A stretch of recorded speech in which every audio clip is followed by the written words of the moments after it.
This is the notes for the set in 6.4, rotating around a point.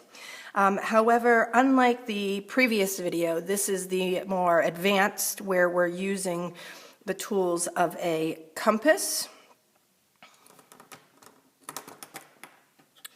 protractor, and straight edge. So the first thing we're going to want to do is we're going to want to create one side of the angle of this 90-degree angle.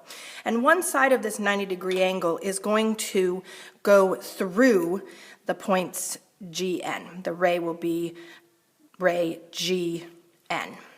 So we'll place our straight edge. Remember, straight edge doesn't measure. It simply provides a way for us to have a straight edge. So I draw in my straight edge, my ray, and I want to end up with a second ray, clockwise, that is 90 degrees. So, something like here. This would be an approximation right here. And of course, I don't want an approximation. I want it to be much more exact. So I also need, not only for it to be 90 degrees, I need the new point N prime to be the same distance from G. So I can't have N prime be here because this is not the same distance from G to N. I can't have it be way out here because that won't be the same distance from that G to N is. So the best way to do this and to measure, in geometry we measure using the compass. So I use my compass to measure from G to N.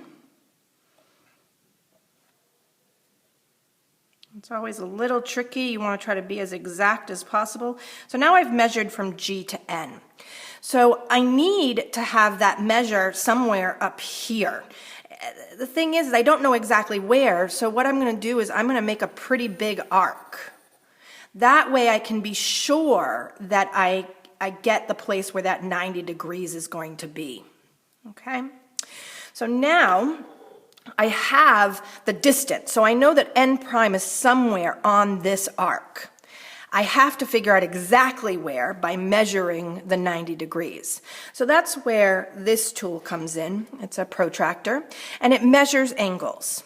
So I place my protractor so that the middle of it is on the center of my angle, the vertex of my angle, and then I place it so that this straight line right here lines up with the ray GN.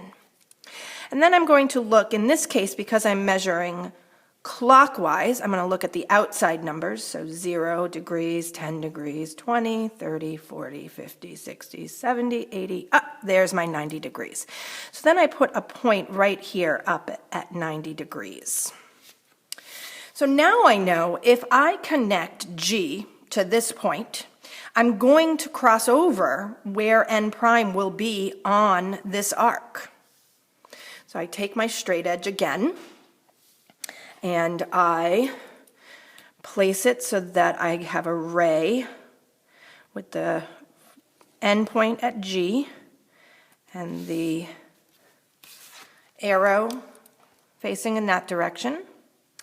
And then I label where N prime is. And N prime again is going to be where this ray hits the arc, in the same way that N was where this ray GN, hit the arc. And then I label that point N prime. And similar to the previous video, where N prime ends up is not necessarily going to be exact given the measure, the tools that we're using. This is a more exact way than the patty paper, but my points here were hand drawn, which means that they may be off just a little bit, which then is going to make this off just a little bit.